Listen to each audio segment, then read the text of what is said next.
The worst decision in the entire history of the Supreme Court, and that is saying something, is Dred Scott v. Sanford in 1857. So facts of this case. Dred Scott is an enslaved man, and he's moved by his owner, who's a military man, into out of Missouri into Illinois, which is a free state, and then into Wisconsin, which is a free territory. He's then moved back into Missouri, and Dred Scott sues for wrongful imprisonment. He says, look, once I was moved into a free territory, I became a free man, subject to all the privileges and immunities of citizenship. My constitutional rights as a citizen have been violated. Now, this case is going to make its way all the way up to the Supreme Court, where in a 7-2 decision, Chief Justice Roger Taney will deliver two absolutely disastrous decisions on this case. And the first is that Dred Scott has no right to appeal to the Supreme Court in the first place, because he cannot be legally considered a citizen because, one, he is a slave, and two, he is of African descent, which automatically disqualifies him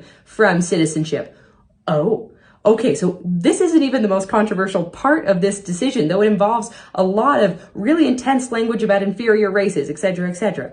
The most controversial part is the part that never needed to come in the first place. It's Roger Taney going on the offensive and engaging in some really intense judicial activism to end the slavery question once and for all. And it's important to note here that the court is absolutely packed with Southerners and Southern sympathizers at this point.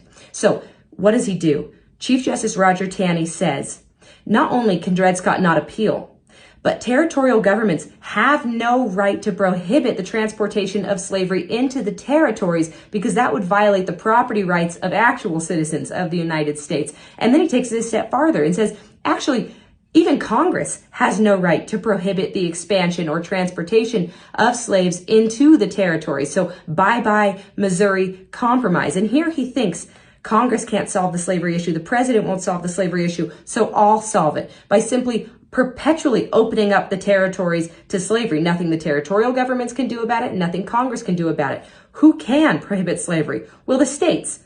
Maybe, except that might be the next legal domino to fall. So this decision is immensely controversial. Republicans will denounce it as a constitutionally defunct interpretation and completely out of touch with the will of the people. Buchanan will very happily agree to enforce it because he thinks he's preventing a civil war, and instead, this decision will push us directly to civil war.